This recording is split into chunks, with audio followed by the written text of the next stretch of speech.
అబద్దాల పునాదుల మీద కాంగ్రెస్ ప్రభుత్వం నడుస్తోందని బీఆర్ఎస్ నాయకుడు ఎర్రోల శ్రీనివాస్ మండిపడ్డారు. కాంగ్రెస్ అధికారంలోకి వచ్చిన 100 రోజులు హామీలు అమలు చేస్తామని చెప్పి ఒక్క హామీని కూడా నెరవేర్చలేదని ఆయన ఆరోపించారు.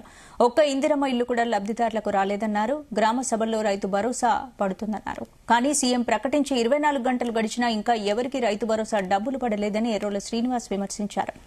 కాంగ్రెస్ విలువలు లేని రాజకీయాలు చేస్తోందని, అబద్దాలు చెప్తున్నా కాంగ్రెస్ నాయకుల నోళ్లను ఫినాయిల్తో కడగాలన్నారు.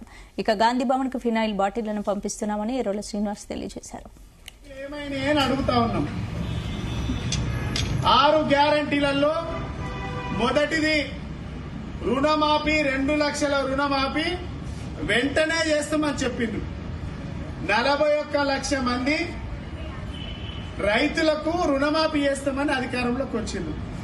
బడ్జెట్ సమావేశంలో 31,000 కోట్లు బడ్జెట్ సమావేశాలలో పెడుతున్నామనేసి ఈ అబద్దాలతోని అధికారంలోకి వచ్చింది. కాబట్టి ఇలాంటి రాజకీయాలు, ఇది రాజకీయాలలో విలువలు లేని రాజకీయాలు చేస్తున్నారు. కాబట్టి ఈ అబద్దాలు చెప్పి మాట్లాడుతున్నటువంటి రాజకీయ కాంగ్రెస్ పార్టీ నాయకులకు ఇలా సంక్రాంతికి ఇస్తామని చెప్పిండ్రు, 15 ఆగస్టుకి ఇస్తామని చెప్పిండ్రు, జనవరి 26 తారీఖు అని చెప్పిండ్రు, ఇవాళ 27వ తారీఖు.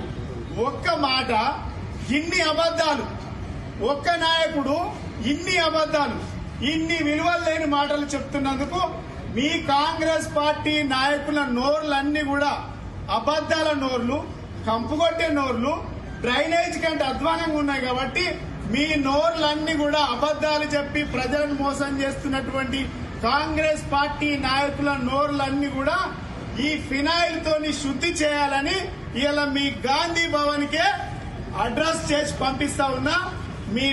ఈ ఫినాయిల్ తోని మీ నోర్లన్నీ కడిగి శుద్ధి చేసుకొని ఇప్పటికైనా ప్రజలకు మంచి వాగ్దానాలు ఇవ్వండి. 6 గ్యారంటీలు ఏమైనాయని అడుగుతా ఉన్నాం.